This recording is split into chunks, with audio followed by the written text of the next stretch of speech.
Assalamualaikum warahmatullahi wabarakatuh. Perkenalkan kami dari kelompok 14 akan mempresentasikan tentang CPOB bab 14 dan CPKB bab 13.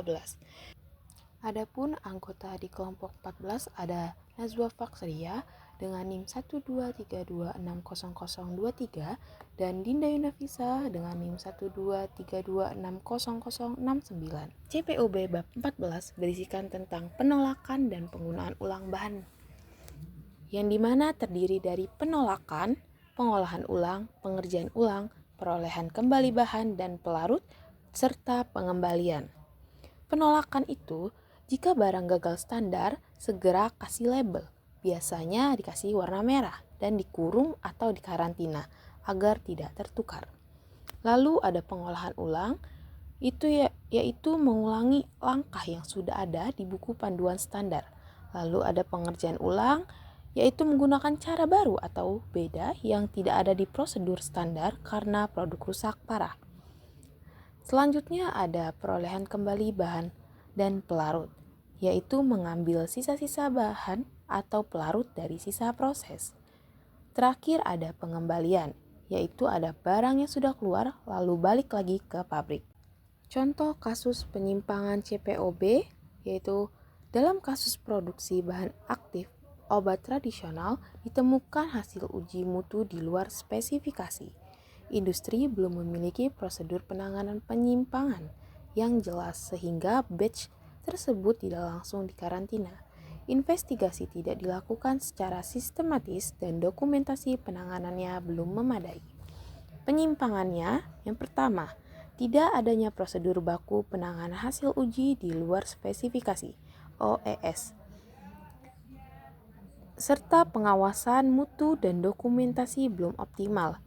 3. Investigasi penyimpangan belum dilakukan secara sistematis.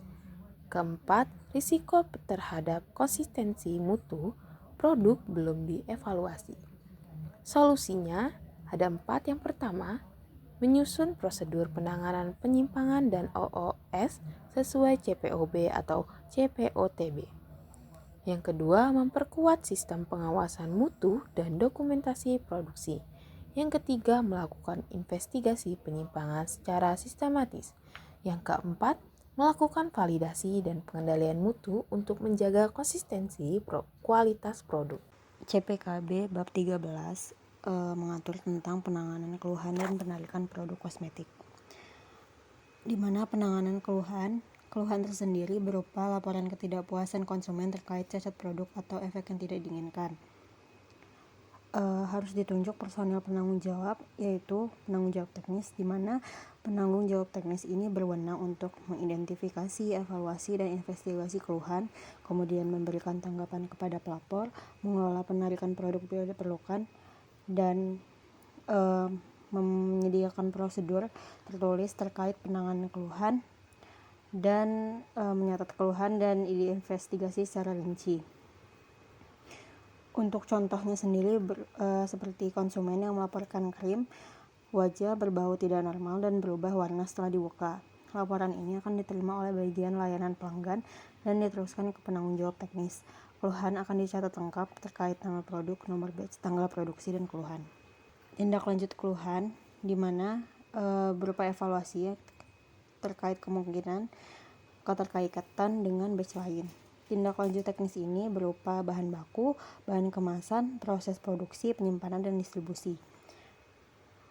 Untuk keluhan medis dilaporkan ke BPOM dan didokumentasikan dalam DIP. Semua keputusan dicatat dalam catatan batch. Rekap keluhan dilakukan secara berkala dan instansi yang berwenang diberitahu bila berdampak pada keamanan produk. Untuk contoh dari tindak lanjut keluhan teknis ini, ketika ada botol sampo bocor sehingga isi produknya berkurang, maka keluhan teknis akan ditindaklanjuti dengan adanya evaluasi kemasan dari botol sampo tersebut. Kemudian untuk tindak lanjut dari keluhan medis, ketika misalnya konsumen mengalami iritasi ringan setelah penggunaan body lotion, maka keluhan medis dilaporkan sebagai adverse event sesuai ketentuan BPOM.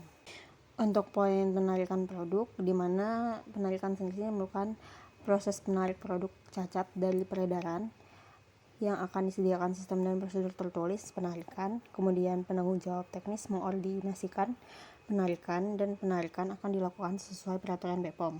Contohnya, ketika ditemukan cacat kemasan pada produk lotion yang berisiko bocor selama distribusi, maka penanggung jawab teknis akan memutuskan untuk melakukan penarikan terbatas.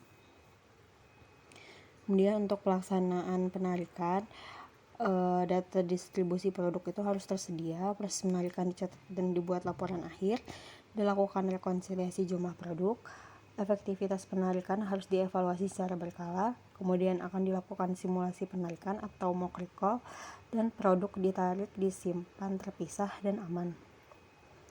Contohnya sendiri seperti ditemukan cacat kemasan pada produk body lotion batch BLO324 berupa kebocoran tutup botol, maka akan dilakukan rekonsiliasi data, distribusi, dan penarikan, kemudian dibuat laporan akhir penarikan produk yang akan disampaikan ke manajemen serta BPOM bila diperlukan. Kasus penyimpangan CPKB seperti konsumen yang melaporkan efek samping setelah penggunaan produk kosmetik ilegal bernama Starlight. Keluhan ini hanya ditangani oleh penjual dengan pemberian kompensasi berupa produk lain atau pengembalian dana sebagian. Tidak ada pelaporan keluhan ke produsen maupun evaluasi mutu produk secara internal. Penyimpangan yang terjadi terkait CPKB sendiri yaitu keluhan konsumen tidak dicatat secara tertulis dan sistematis, kemudian keluhan tidak ditangani oleh bagian penjaminan mutu, dan tidak dilakukan adanya investigasi penyebab keluhan terhadap mutu produk. Solusi yang dapat dilakukan terkait penyimpangan CPKB ini yaitu untuk menyusun dan menerapkan SOP penanganan keluhan sesuai CPKB. Setiap keluhan wajib didokumentasikan dan ditinjau oleh QA, kemudian melakukan investigasi mutu terhadap produk dan batch terkait. Kemudian, menjadikan data keluhan sebagai dasar perbaikan mutu berkelanjutan. Berikut adalah daftar pustaka yang kami gunakan. Sekian yang dapat kami presentasikan. Terima kasih dan wassalamualaikum warahmatullahi wabarakatuh.